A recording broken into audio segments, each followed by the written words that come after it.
नमस्कार, आप देख रहे हैं हमारे न्यूज चैनल सत्य घोष की विशेष खबर। सीतापुर में अमृतकाल के बजट पर चर्चा के लिए बीजेपी द्वारा आज संगोष्ठी का आयोजन किया गया। इस संगोष्ठी के मुख्य अतिथि जिले के प्रभारी और राज्य मंत्री चिकित्सा, शिक्षा, स्वास्थ्य, परिवार कल्याण मंत्री मयंकेश्वर शरण जी रहे। पंजाब धर्मशाला में आयोजित इस गोष्ठी में पहुंचे मुख्य अतिथि ने इस कार्यक्रम का शुभारंभ दीप प्रज्वलित कर किया। इस दौरान बीजेपी जिला अध्यक्ष अचिन मेहरोत्रा ने मुख्य अतिथि को पुष्प गुच्छ देकर स्वागत किया और अन्य बीजेपी नेताओं ने माला पहनाकर उनका स्वागत किया।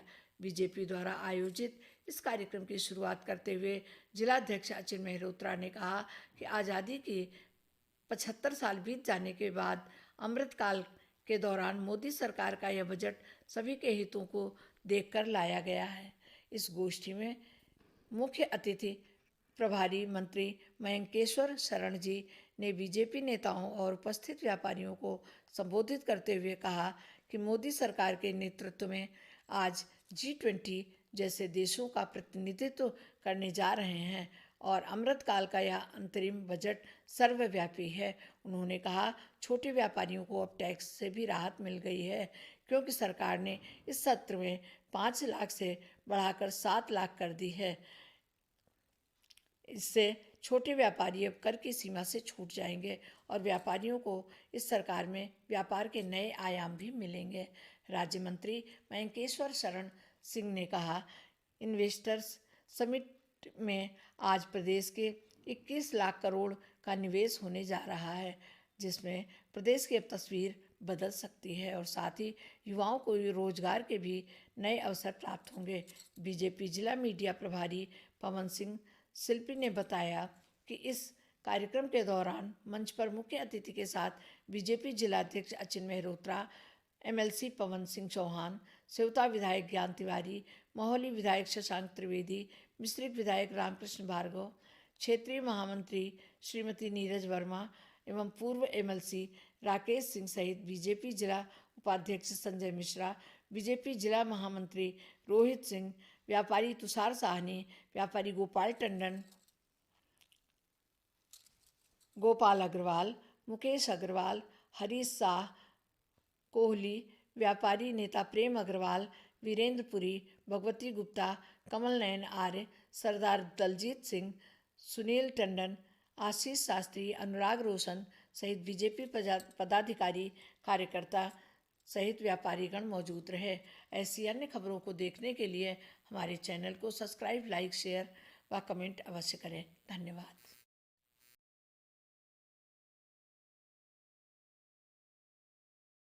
बहुत बहुत धन्यवाद। हम सब जनपद वासियों के लिए गर्व की बात है कि आज इस नैमिष की धरा पर हमें प्रभारी मंत्री के रूप में हम सबके प्रिय बड़े भाई श्री मयंकेश्वर शरण सिंह जी का प्रथम आगमन हुआ है। तो मैं एक बार चाहूंगा कि आप सब लोग करताल ध्वनि से उनका स्वागत, वंदन, अभिनंदन नैमिष की धरा पर करें।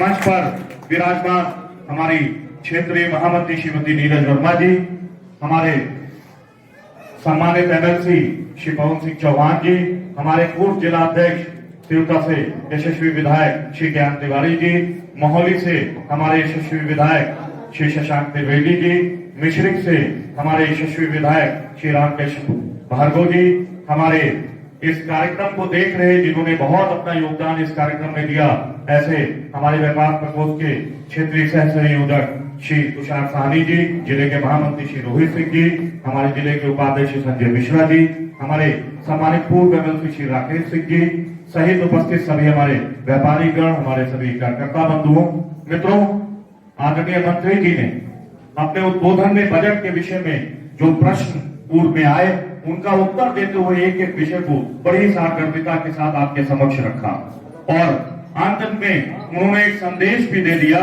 कि ये जो हम लोग व्यय करते हैं बुके का, इस व्यय को खत्म करके हमें उस धन को किसी परोपकारी कार्य में लगाना है। लेकिन मैं उसमें थोड़ा सा संशोधन करते हुए, क्योंकि एक नैमिष की धरा है और नैमिष की धरा का एक ये भी कर्तव्य है कि जब हमारा कोई परिवार का सदस्य आता है तो उसका स्वागत होना चाहिए।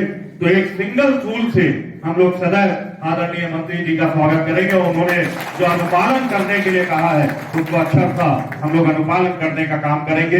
मित्रों, आदरणीय मोदी जी के नेतृत्व में, आदरणीय योगी जी के नेतृत्व में, हमारी तो पूरी कैबिनेट के नेतृत्व में जो बजट आया है उसके सारे विषय आपके समक्ष एक बाद एक हमारे सम्मानित मंच ने रखे, व्यापारियों ने भी अपने विषय रखे। अगर किसी का कोई विषय रह गया होगा तो आदरणीय तुषार जी को लिखकर दे देंगे, तो उसको भी हम लोग को एक रिपोर्ट बनाकर ऊपर भेज के हम उसमें सम्मिलित कर लेंगे। मैं सम्मानित मंच का और सामने बैठे सभी अपने व्यापारी बंधुओं का, अधिवक्ता बंधुओं का, पत्रकार साथियों का हृदय से आभार व्यक्त करता हूं कि आप सब ने अपनी सहभागिता सुनिश्चित की। आप सबका आभार व्यक्त करते हुए मैं इस संगोष्ठी के समापन की घोषणा करता हूं। आप सबका बहुत बहुत हृदय से आभार, बहुत धन्यवाद। भारत आजाद हुआ तो राजस्थान कितना पिछड़ा था, लेकिन जो वहां के सरकारों ने जो पर्यटन की तरफ बढ़ावा दिया, आज पर्यटन से राजस्थान कहां से कहां पहुंच गया है। और आदरणीय मोदी जी और आदरणीय योगी जी की भी जो कल्पना है पर्यटन से पूरे भारत में जिस तरीके से हम लोग आगे बढ़ रहे हैं, निश्चित तौर पे मैं एक उदाहरण आपको छोटा सा दे दूं। एक 14 से 17 दिसंबर तक, इसी 2023 दिसंबर में ऑर्थोपेडिक एसोसिएशन ऑफ इंडिया है, ये अपना सम्मेलन कर रही है। 3 दिन का सम्मेलन लखनऊ में कर रहे हैं। इसमें सार्क के देश भी, वहां से भी डॉक्टर्स आएंगे ऑर्थोपेडिक, यूएस से भी आ रहे हैं, यूरोप के कई देशों से आ रहे हैं। लगभग 5,500 डॉक्टरों ने अब तक अपना रजिस्ट्रेशन कराया है पूरी दुनिया में। इसमें से करीब 2,500 डॉक्टर भारत के बाहर के हैं और करीब 3,000 डॉक्टर भारत के हैं। और आपको मैं बताऊं, इनमें से 5,500 डॉक्टरों में से 5,000 डॉक्टरों ने क्या कहा है, उन 5,000 डॉक्टरों ने ये लिख के भेजा है कि ये सम्मेलन आप 3 दिन के बजाय 4 दिन का कर लीजिए, क्योंकि एक दिन हम लोग अयोध्या दर्शन करने जाना चाहते हैं। अब आप सोच लीजिए, और जो विदेशी डॉक्टर जो 2,500 जिन्होंने रजिस्ट्रेशन कराया है, उनमें से तो लगभग सबने कहा है कि हमको अयोध्या जाना है दर्शन करने भगवान। अब आप सोच लीजिए कि इससे कितना जो हमारा योगी जी का और मोदी जी का जो विजन है वो कहां पे भारत को ले जाएगा। मोदी जी का विजन है कि हम भारत को $5 ट्रिलियन की इकोनॉमी बनाएंगे। योगी जी का विजन है कि हम $1 ट्रिलियन का बनाएंगे उत्तर प्रदेश को। हम लोग उसकी तरफ बढ़ रहे हैं धीमे धीमे। रेलवे का बजट 2,40,000 करोड़ रुपए किया गया, और ये पहली बार ऐसा हुआ है कि ये पूंजीगत व्यय है। और 2013-14 में जो रेलवे का बजट था उससे 9 गुना बढ़ रहा है। और जो रेलवे के कर्मचारियों की तनख्वाह वगैरह, पीएफ फलाना ढमाका है, उसके लिए अलग बजट है। ये 2,40,000 तो केवल पूंजीगत व्यय है। रक्षा के बजट में बढ़ोतरी की गई। भारत कभी आक्रामक देश नहीं रहा है, लेकिन आज विश्व में जिस तरीके से भारत की धमक है, आप सब लोग महसूस कर रहे होंगे। और उसके लिए रक्षा बजट में बढ़ोतरी करना बहुत ही आवश्यकता है, क्योंकि अगर हमारा रक्षा तंत्र मजबूत नहीं रहेगा, आज आप लोग देख भी रहे होंगे जिस तरीके से वैश्विक माहौल में आदरणीय मोदी जी को एक नेता के रूप में लिया जा रहा है। निश्चित तौर पे इस पर कोई दो राय नहीं है कि पिछले 8-9 वर्षों में भारत का मान पूरे विश्व में बढ़ा है। एक और विपक्षी लोग, खासकर कांग्रेस, बड़ा करते हैं कि मनरेगा का बजट कम कर दिया गया है। अब मनरेगा का बजट कम कैसे हुआ, ये मैं आपको बताता हूं।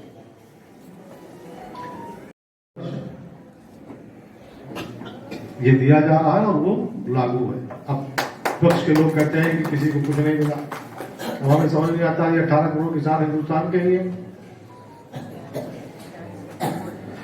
पर्यटन के लिए पिछली बार से लगभग 37% बजट बढ़ाया गया है। पर्यटन में बहुत ज्यादा स्कोप। मैं आपको एक उदाहरण दूं, हमारे विपक्ष के लोग बड़ा मजाक उड़ा रहे थे जब वाराणसी से क्रूज चला।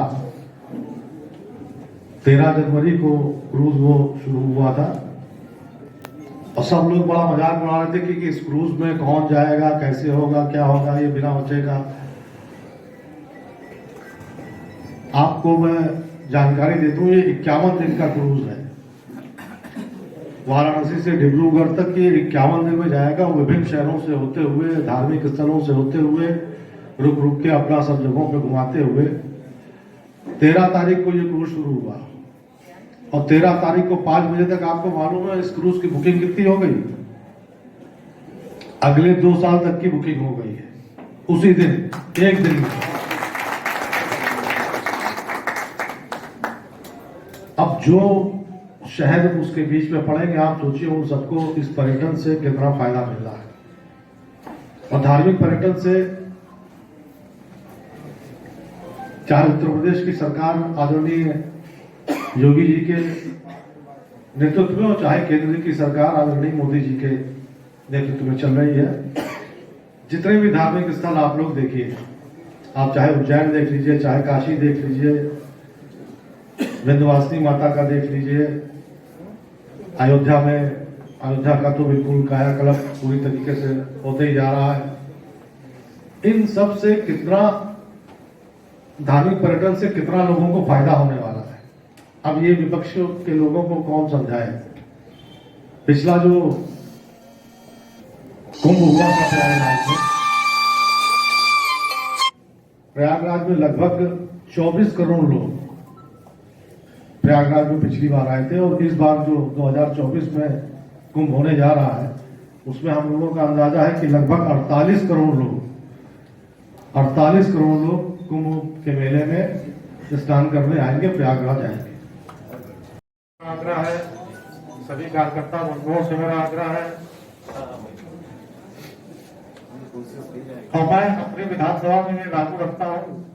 मेरी अपेक्षा है कि आप सब मेरा सहयोग इसमें देंगे। आज तो पहला दिन है तो आप चल जाएगा। मेरा आग्रह है कि जब भी आए यहाँ तो जो अधिकारी भी है वो भी उनसे भी आग्रह, ये नोट में तो रुके मेरे आपको कितने करूंगा, इसलिए ज्यादा मैं समय नहीं लूंगा।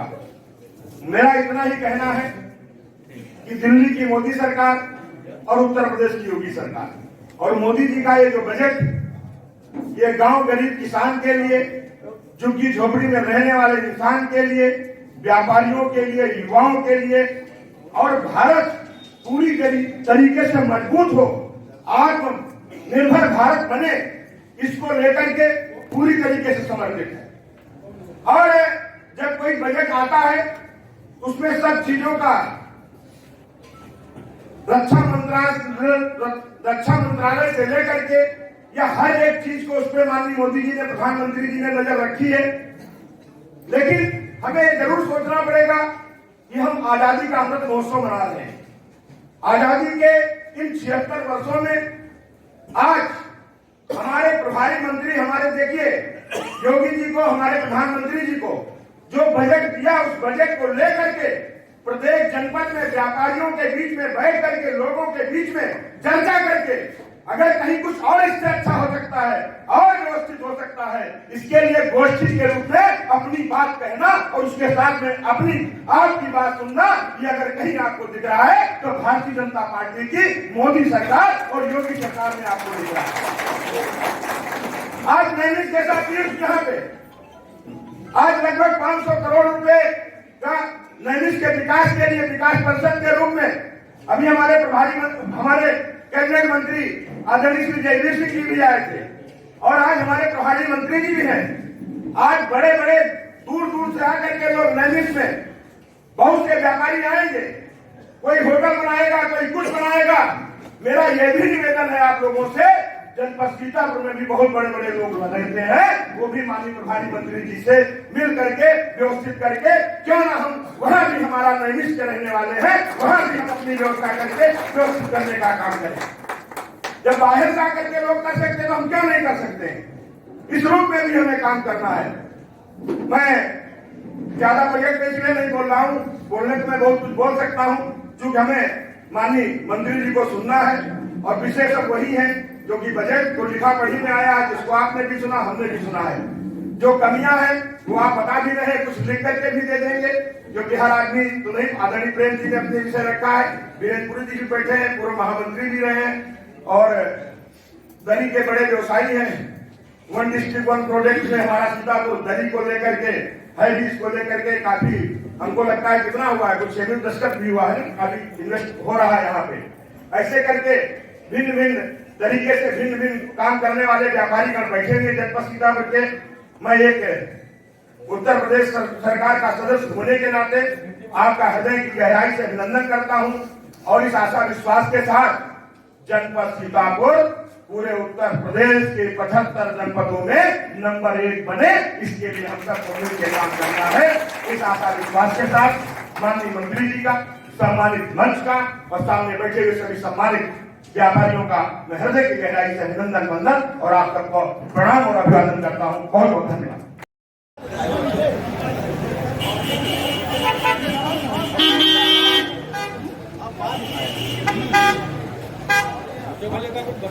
नहीं हम लोग आज वर्चुअल बैठेगा ना कहाँ हालांकि